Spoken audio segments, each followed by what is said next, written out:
Imagine this. You're 58 years old. You've poured everything into your work, your family, your dreams. And one day, a financial advisor looks at you and says, "Congratulations. You need exactly 2 crore rupees to retire peacefully." You nod, but a question lingers in the back of your mind. How? How did they arrive at that number? Is it just a guess dressed up in a suit? If you've ever Googled, "How much do I need to retire?" you've likely stumbled upon a famous piece of financial folklore called the 25x rule. On the surface, it feels like magic. Just multiply your annual expenses by 25, and you're done. Finito, but here's the truth they don't tell you. If you take this American-born rule and transplant it into the Indian soil without any preparation, you might be in for a very rude awakening when you're 75. Today, we're going to dissect the 25x rule. We'll explore where it came from, why it's a brilliant starting point, but why in India, with our love for spices and our even spicier inflation, we need to think bigger. We need to talk about 30x, 35x, and the art of protecting what you build. So, where does this mystical number 25 actually come from? It's not a random digit pulled from thin air. We have to travel back to the 1990s, to a group of financial professors who conducted what is now legendary, the Trinity Study. They analyzed decades of US market data, booms, busts, wars, and recoveries. And they asked one critical question: if a retiree withdraws a certain percentage of their portfolio every single year, adjusted for inflation, how long will their money last? What they discovered was a golden ratio, 4%. They found that if you withdrew just 4% of your initial corpus in your first year of retirement, and then increased that amount by inflation each subsequent year, your money had a remarkably high probability of lasting 30 years. So, how does 4% become 25x? It's simple mathematics. Let's say you need 10 Indian rupees lakhs a year to live. If that 10 Indian rupees lakhs represents 4% of your total nest egg, then your total corpus must be 25 times that amount. Why? Because 1 divided by 0.04, which is 4%, equals 25, so 10 lakhs multiplied by 25 gives you 2.5 Indian rupees crores. That's the theory. You build your 2.5 Indian rupees crores, you take out your 10 Indian rupees lakhs in year 1, and statistically, you should never see your bank account hit zero.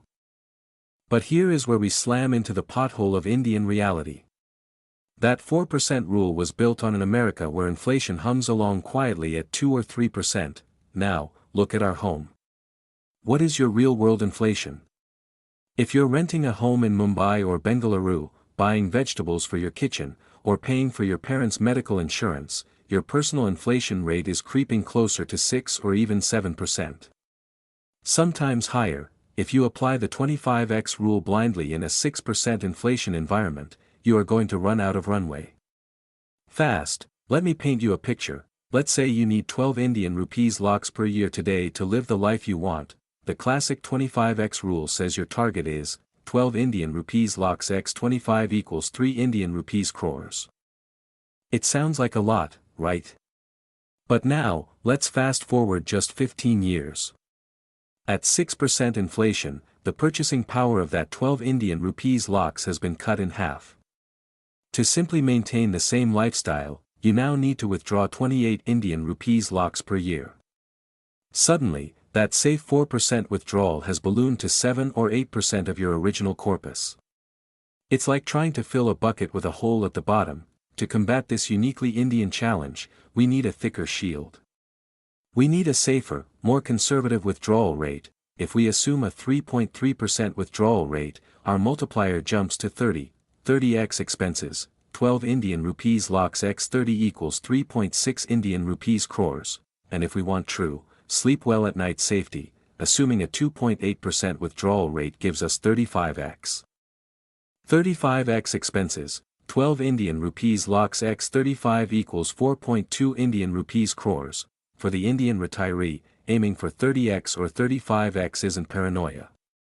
It's just being practical. It's the financial cushion against what I like to call the milk, vegetable, and petrol tax. But here's the trap. Let's say you listen to me. You work hard, you sacrifice, and you build a robust corpus of 4.2 Indian rupees crores, your 35x number. You retire on a Friday, feeling victorious. On Monday morning, driven by fear, you move every single rupee into a fixed deposit or a safe debt fund. You tell yourself, I can't take risks anymore. I need safety. Is that smart? Let's be honest. That is a recipe for slow, silent disaster. If you park 4 Indian rupees crores in a debt instrument yielding 7%, and inflation is eating away at 6%, your real return is a measly 1%. After tax, it's likely negative. Your money isn't growing, it's melting. It's an ice cube in the sun. You will outlive your money not because you didn't save enough, but because you were too afraid to let it grow. You cannot fund a 30-year retirement with a static corpus. It has to move. It has to breathe. It has to work. So, what's the answer? We use a framework called the bucket strategy. We divide your life's work into 3 distinct buckets, each with a job to do. Bucket 1, the cash tray. This holds your spending money for the next 2 to 3 years. We keep this in a savings account, fixed deposits, or liquid funds. This is your shield. If the stock market crashes in year 1 of your retirement, you don't panic and sell your stocks at a loss. You simply spend from this bucket while you wait for the storm to pass. Bucket 2, the bridge. This is for years 4 through 10. This money sits in a mix of debt funds, balanced advantage funds, or even RBI bonds. It's the bridge that gets you from your early retirement to your later years. Growing moderately and safely. This is your defense against medium-term inflation. Bucket 3, the growth engine. This is the money you won't touch for a decade or more. And this must be invested in equities, diversified mutual funds or blue-chip stocks. This is your inflation fighter. Historically, over a 15-year period, equities have beaten inflation by 4 to 5%. This bucket ensures that when you're 80 years old and medical inflation is spiking, your money is still growing, still fighting for you. So, if your 35x corpus is 4.2 Indian rupees crores, you might put 2 years' expenses in bucket 1, 5 years in bucket 2, and let the rest, the majority, work hard for you in bucket 3. So, let's bring this home for the Indian investor. 1. Don't blindly trust the 25x rule. Our inflation is a different beast. Aim for a cushion of 30x to 35x of your annual expenses. It's your buffer against uncertainty. 2. Never park everything in safe assets. In the long race against inflation, safety without growth is actually the riskiest move of all. And 3. Build a bucket strategy. Use cash for the short term, debt for the medium term, and equities to fuel your long-term journey. But I want to leave you with one final thought. This combination, the 25x rule and the bucket strategy, is a powerful way to plan. It tackles both the how much and the how. But it's just one path up the mountain. There are other routes. There's the income flooring strategy, where you use annuities or pension schemes to cover your bare essentials first.